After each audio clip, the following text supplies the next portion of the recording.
Well, my name's Dan Barton and I'm the founder of Standing with Giants. I've been doing charity work now for the last 30 years in my spare time, but I wanted to retire. It's a funny story actually, not so much for me because I have a bad back. So I would sit in my living room into the early hours watching documentaries, the history of this battle and the history of that battle. And it really sort of resonated with me, the people that have to go and fight in battles and lose their lives. And it's just, to me, it's just such a terribly sad thing. I wanted to buy a couple of the Royal British Legion's silhouettes, and I was a few days too late. I made some and put them around our village, and I had a whip round for the Royal British Legion, and we quickly raised £1,200. I said to this gentleman, I said, I'd like to put 101 Armistice Day silhouettes up on a hill above the M40 motorway. And that's exactly what I did. And I thought people would just see them from the motorway. And much to my amazement, we had 10,000 visitors. It was the emotion in people.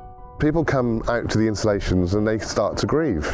And it might actually not be about war. It might not be about the soldiers that died. It might actually be about something that's happened in their life. I literally had people crying in my arms, thanking me for what I'd done, and it was at that moment I realised that I'd stumbled into something a little bit special, and I decided at that point I wasn't going to retire. It was literally just the beginning, and I wanted to make a lot of these installations, and I wanted to display them up and down the country just for as long as I can.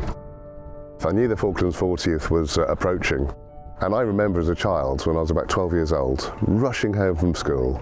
I think I used to watch it on Newsround, and then I used to watch it on the 6 o'clock news, and then I used to watch it on the 9 o'clock news, and I was just glued to the television thinking, how can this be? I felt as if it was part of a bit of history that I had witnessed growing up.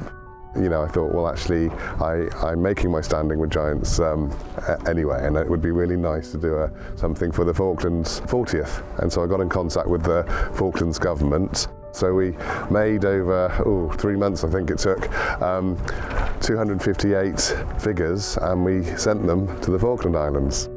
So there were 255 souls lost liberating the Falkland Islands. And there were also 3 civilians as well. So the 3 lady civilians unfortunately got killed by friendly fire. Just unfortunately they were just in the wrong place at the wrong time. We also had some civilian cooks, etc., that were on the ship, so we've included them in our seafarers. I was aware of this particular signage, and it's the type of signs that you get around building sites. They haven't really got a secondary use, and we have a sign company near us, and they have such huge projects that they get hundreds and hundreds of sheets of this. So I had a chat with them, and they've donated all this material, and we've converted it into the soldiers.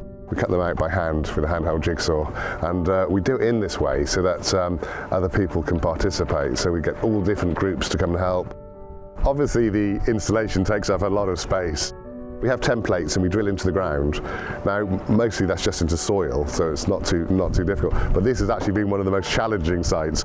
We came up with making these metal sleeves to slide down into the holes to stop them from filling back up again, and then putting in the figures. So that's worked out really well.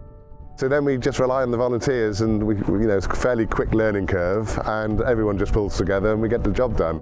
So many people have come up to help install the installation, and it's just been wonderful just watching everyone working together.